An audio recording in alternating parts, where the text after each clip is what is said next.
بسم الله الرحمن الرحيم الحمد لله رب العالمين اللهم صل على محمد وآل محمد السلام عليكم ورحمة الله وبركاته. L'imam al-Hassan alayhi salam a été l'un des imams les plus incompris et les plus accusés à tort de tous les 12 imams des Ahlul Bayt alayhim salam. Un imam qui a été victime à la fois des sunnites et malheureusement parfois aussi des chiites. Le septième jour du mois de Safar, qui est le jour de son martyre, est l'occasion la plus parfaite pour tenter de réhabiliter cet imam et de le remettre au rang le plus élevé qu'Allah et son prophète l'ont placé, à savoir, il est le principal chef de tous les jeunes qui iront au paradis, à savoir que tout le monde sera jeune au paradis.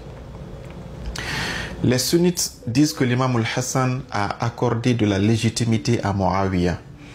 Le fait qu'il ait renoncé au poste de calife et que Muawiyah a pris ce poste, les sunnites se tapent les mains et disent, vous les chiites, soit vous dites que votre imam est infaillible, il est parfait, et donc le fait qu'il ait reconnu Muawiyah comme calife donne à Muawiyah toute la légitimité et la validité pour être calife.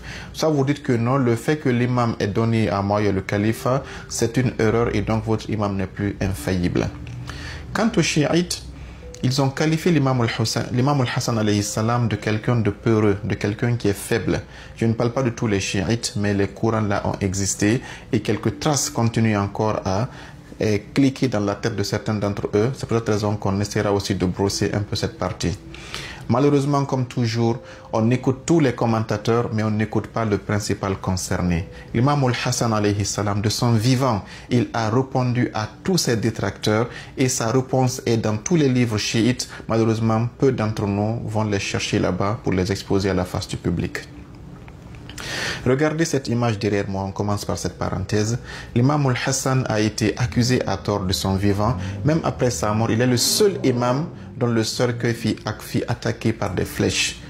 Quand on a voulu l'amener auprès du prophète Mohammed pour faire une forme d'adieu avant d'aller l'enterrer à Baqi, Aïcha et certains compagnons, je pense Talha ou Zubayr, sont venus et ils ont dit on ne doit pas enterrer quelqu'un dans ma chambre, quelqu'un que je n'aime pas. Ça c'est une parenthèse. Même son cercueil fut attaqué. Ce jour-là, Imam al-Hussein a calmé les Hashimites, les Abdul Fadil Abbas. Il a dit notre combat n'est pas aujourd'hui, notre combat c'est à Karbala. Gardons notre énergie pour Karbala. Ça, c'était une parenthèse. Imam al-Hassan alayhi salam, il va dire à quelqu'un qui venait parmi ces chiites et qui s'interrogeait. Avant d'aller d'abord la réponse de l'imam Hassan aux chiites, commençons par les sunnites. Les sunnites, l'imam Hassan les a répondu de façon très claire et c'est dans Biharul Anwar. Il a dit de façon très simple. Il a dit Ayyuhan nas, c'était Muawiyah était venu et a fait semblant que Hassan a renoncé au khilafat et lui a donné la légitimité, comme les sunnites veulent nous le faire croire. Imam al-Hassan s'est déplacé et venu dans la mosquée devant Muawiyah qui se prenait comme étant le roi de tout l'empire islamique. Il a dit Ayyuhan nas, ô vous les hommes, inna Muawiyata za'ama anni ra'aytuhu lil khilafati ahlan. Muawiyah est en train de prétendre dans le mensonge que moi Hassan je l'ai vu digne d'être calife de la Ummah. Il a dit walam ara nafsi ahlan laha. Muawiyah est en train de vous faire croire que je ne suis pas digne d'être calife et que j'ai renoncé. Wa kadaba Muawiyah. Il a dit je jure que Muawiyah vous a menti. C'est fini. Le principal concerné vous dit à vous les sunnites que Muawiyah a menti. Il dit Ana awla nasi bin nasi fi kitabillahi wa ala lisani nabillah. Il dit moi Hassan je suis le plus digne des hommes vivants sur terre aujourd'hui d'être le calife de la Ummah. Et cela ala fi kitabillah. Dans le livre d'Allah j'ai été nommé ainsi que mon père ainsi que mon frère Hassan et Hussein wa ala lisani nabillah et dans la lignée et dans la bouche du prophète Mohammed sallallahu alayhi wa sallam. Et il a dit il dit moi Hassan je jure par Allah law anna an-nasa bay'uni wa ata'uni wa nasaruni la'atatuhum as-sama'u qatraha wal ardu barakataha. Il dit Muawiyah, si tu parles aujourd'hui du khilafat en face d'un homme comme moi, des Ahlul Bayt, il dit c'est parce que les hommes ne m'ont pas obéi. Il dit si les hommes avaient compris le message d'Allah et m'avaient supporté contre toi et m'avaient obéi, il dit le ciel aurait fait donner toute sa richesse et la terre aurait donné toute sa barakat. Et toi Muawiyah et un homme comme toi n'aurait jamais osé prétendre être calife de la communauté musulmane. Mais il dit malheureusement la communauté nous a trahi, nous les Ahlul Bayt. Ça c'est à l'intention de vous les sunnites. Imam al-Hassan c'est dans Bihar al-Anwar, chapitre 22-44. Donc, ça, c'est par rapport aux sunnites. Par rapport aux chiites, il y a l'un de ces... Ça, c'est dans Cheikh Sadouk Ilal al-Shara'i, à la page 200. Il dit, il y a un disciple qui lui disait, et qui s'appelle Saïd, qui lui disait, mais Imam al-Hassan, qu'est-ce que tu as fait? On n'a pas compris la décision. Il dit, Imam al-Hassan vient lui dire que, Ya Aba Saïd, Alastu hujjatullahi ta'ala dhikruhu ala khalqi. Il dit, ne me reconnais-tu pas comme étant la preuve d'Allah sur la terre, son représentant sur la terre actuellement? Wa imaman alayhim ba'da abi alayhi salam. Je suis l'imam de toute la communauté après mon père Ali. Qultu bala. Aba Saïd dit, oui, je reconnais que tu as ce poste-là.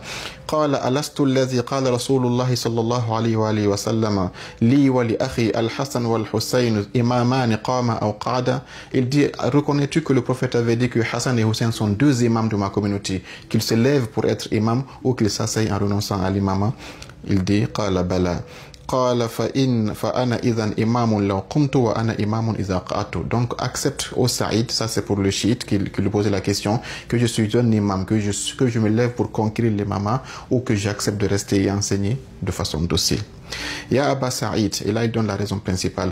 Illatu musalahati li Muawiya, illatu musalahati Rasulillahi sallallahu alayhi wa sallam, bani Dumra wa bani Ashja wa li ahli Makkah, hina ansarafa min al-Hudaybiyah. Il dit, si tu as vu que j'ai fait un traité de paix avec Muawiya, c'est la raison qui m'a poussé à le faire, et la même raison qui avait poussé mon grand-père, le messager d'Allah, de faire un traité de paix avec les mécréants. Lorsqu'il partait vers le pèlerinage à Hudaybiyah, ils l'ont barré le chemin, il a fait un traité de paix.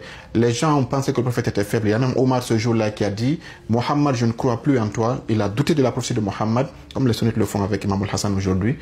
Est-ce qu'il est infaillible, est-ce qu'il est imam, sinon on n'allait pas faire le traité de paix avec Muawiya? Imam al-Hassan dit, c'est la même raison qui a poussé mon grand-père, qui m'a poussé à le faire. C'était la sagesse qui était derrière. Voici la principale réponse du concerné. Le prophète a piégé les mouchriquines.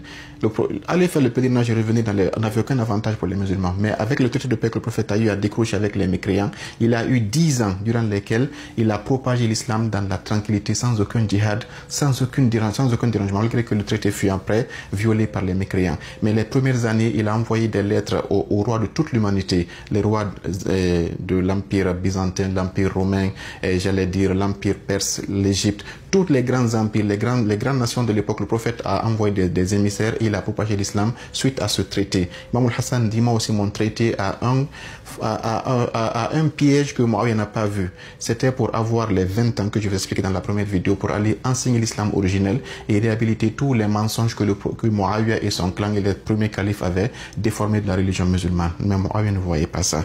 Imam al-Hassan dit que ces gens-là étaient des mécréants contre le Coran. Muawiya et ses hommes sont des mécréants par rapport au ta'wil, que nous, Ahlul Bayt, nous sommes les imams. Ya Aba Sa'id, idha kuntu imaman min qibalillahi ta'ala dhikru lam yajib an yusafiha ra'i. Oh chiite Aba Sa'id, comme tu sais que je suis imam, il ne t'appartient pas de discuter ma raison. Il dit, fi min muhadanatin ou muharabatin, que j'accepte de faire la paix ou de combattre. Vous les chiites, vous devez me suivre dans ma décision. Il dit, wa in kana wajhul hikmati fi ma ataytu multabisan. Même si la sagesse derrière vous est un peu cachée ou un peu nuancée, vous ne devez pas discuter mes ordres, vous les chiites. Imam al-Hassan dit ça. Allah tara al-Khidr alayhi salam lamma kharaqa as-safina wa qatala ghulama wa qama al-jidar sakhta Musa alayhi min fi'lihi l'ishtibahi wajhi al-hikmata alayhi hatta akhbarahu faradiya. Il dit, quand Khidr était avec Moussa, quand Khidr a brisé le bateau, il a tué l'enfant, il a construit le mur, Moussa était fâché, il ne comprenait pas. Mais lorsque Khidr a expliqué les raisons de tous ces axes, il a accepté. Il dit, moi aussi, lorsque vous comprendrez la raison de mon traité de paix avec Muawiya, vous n'allez pas avoir de la haine contre moi, mais plutôt vous allez me remercier d'avoir sauvé l'islam. Car il dit, il dit, si je n'avais pas fait ce traité, aucun chiite n'aurait été épargné, on aurait tous été égorgés. Nous les Ahlul Bayt et vous les partisans.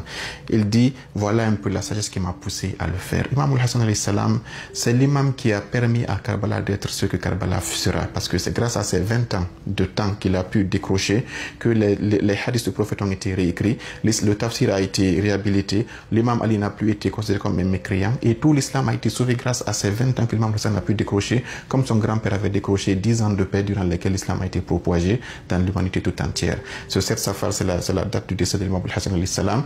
Il a été toujours dans l'obscurité, même actuellement à Baqi, qu'Allah donne le frère Imam Mahdi pour essayer d'éclairer et de construire son musulman.